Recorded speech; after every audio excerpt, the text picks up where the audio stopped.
Bismillahirrahmanirrahim. Assalamualaikum warahmatullahi wabarakatuh. Kembali lagi dengan saya Bimoni Tisakasi dari Teknik Listrik 3B dengan NPM 18030436. Di sini saya akan membahas tentang 7 alat manajemen kualitas. Alat ini dapat membantu kita bekerja lebih efektif dan efisien tergantung dari apa yang bisa dibantu oleh alat tersebut.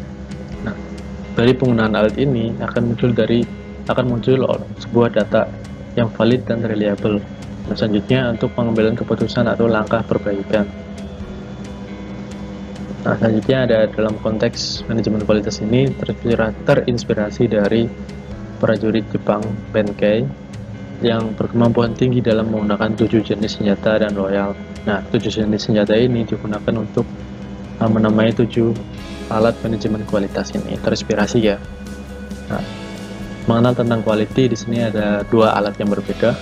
Ada 7 Basic Tool of Quality atau basic atau dasar, dan yang kedua ada 7 New Tool of Quality, yaitu alat baru ya.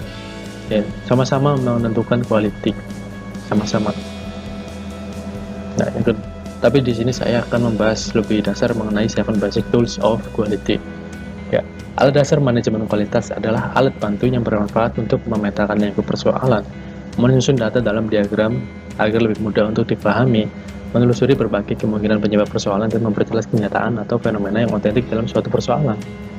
Ya, semua itu harus mengacu kepada fakta yang terjadi di lapangan. Ya, data ini harus otentik, jelas, dan terpercaya ya, fakta-fakta ini. Nah, dalam 7 Basic Tools of Quality di sini ada 7. Oke. Seperti ini. Ada check sheet, ada flowchart, ada histogram, ada diagram Pareto, ada diagram scatter, ada diagram fishbone, dan yang terakhir ada control chart. Kita lanjut ke check sheet. Nah, check sheet ini adalah merupakan lembar pemeriksaan. Seperti ini gambarnya. Ya, di sini lembar pemeriksaan ini terlihat sederhana, berisi untuk mengisi data-data yang diperlukan. Jadi agar lebih efisien dan sistematis dan teratur pada saat data itu muncul di lokasi kejadian. Nah, seperti contoh ini, untuk memerlukan data cacat per jam ya. Jadi di sini ada 8 jam. Defect atau cacatnya, A, B, C, D, E itu jumlah barangnya, atau tipe barangnya. Nah, di sini kan kita lebih mudah untuk menconteng.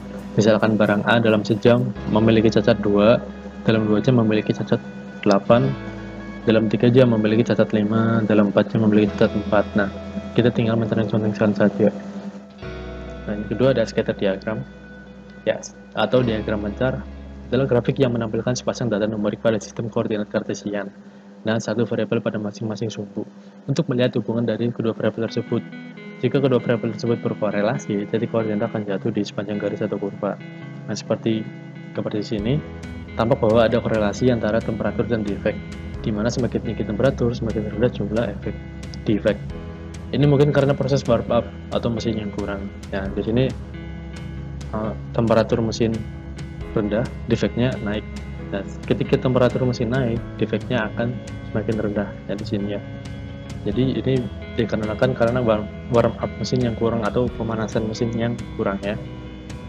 Nah, yang ketiga ada fishbone diagram, atau biasa disebut diagram tulang ikan ya. Sering disebut diagram Ishikawa juga, atau cause and effect, atau diagram sebab akibat ya.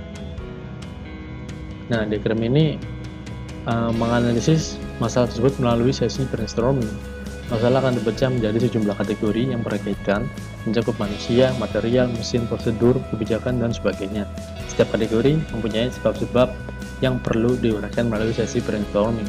Gambar ini menunjukkan contoh bentuk fishbone diagram dengan manpower, machinery, material, and methods sebagai kategorinya. Dan yang keempat, Pareto chart. Ada Pareto chart sebagai bagian Pareto adalah bagian yang berisikan diagram batang atau bar graph dan diagram garis atau line graph. Diagram batang memperlihatkan klasifikasi dan nilai data, sedangkan diagram garis mewakili total data kumulatif. Klasifikasi data diurutkan dari kiri ke kanan. Nah, untuk prioritas pemecahan masalah adalah grafik yang paling tinggi presentasinya nanti akan dipecahkan masalahnya terlebih dahulu. Nah, di sini yang C, poin C ini masalahnya terlalu tinggi, jadi ini harus dipecahkan terlebih dahulu. Nah, seperti itu pada chart sistemnya. Nah, selanjutnya ada flowchart, kalian pasti umum. Nah, flowchart ini bahkan harus ada alat bantu untuk memvisualisasikan proses suatu penyelesaian tugas secara tahap demi tahap untuk tujuan analisis, diskusi, komunikasi, serta dapat membantu kita untuk menemukan wilayah-wilayah perbaikan dalam proses. Gambar ini menunjukkan contoh flowchart ya. Di sini bentuknya berbeda-beda, lingkaran, persegi, dan belah ketupat semua memiliki arti dalam flowchart ini. Oke, yang keenam ada histogram. Nah, histogram ini digunakan untuk menunjukkan distribusi frekuensi. Sebuah distribusi frekuensi menunjukkan seberapa sering setiap nilai yang berbeda dalam satu set data terjadi. Data dalam histogram dibagi-bagi ke dalam kelas-kelas. Nilai pengamatan dari tiap kelas ditunjukkan pada sumbu X. Ya, di sini bentuk histogramnya seperti lonceng, jadi menandakan bahwa ini yang normal. Yang tidak normalnya adalah jika histogram ini condong ke kanan atau condong ke kiri. Ya, titik tingginya itu ada di kiri atau semua tertumpu ke kiri atau semua tertumpu ke kanan. Ya, seperti itu tidak kenormalan biasanya terjadi oleh salah pengukuran. Nah, yang terakhir ada control chart. Control chart ini atau peta kendali adalah peta yang digunakan untuk mempelajari bagaimana proses perubahan dari waktu ke waktu. Data diplot dalam urutan waktu. Data chart selalu terdiri dari 3 garis horizontal. Ya, ada garis pusat, upper control limit, ada lower control limit.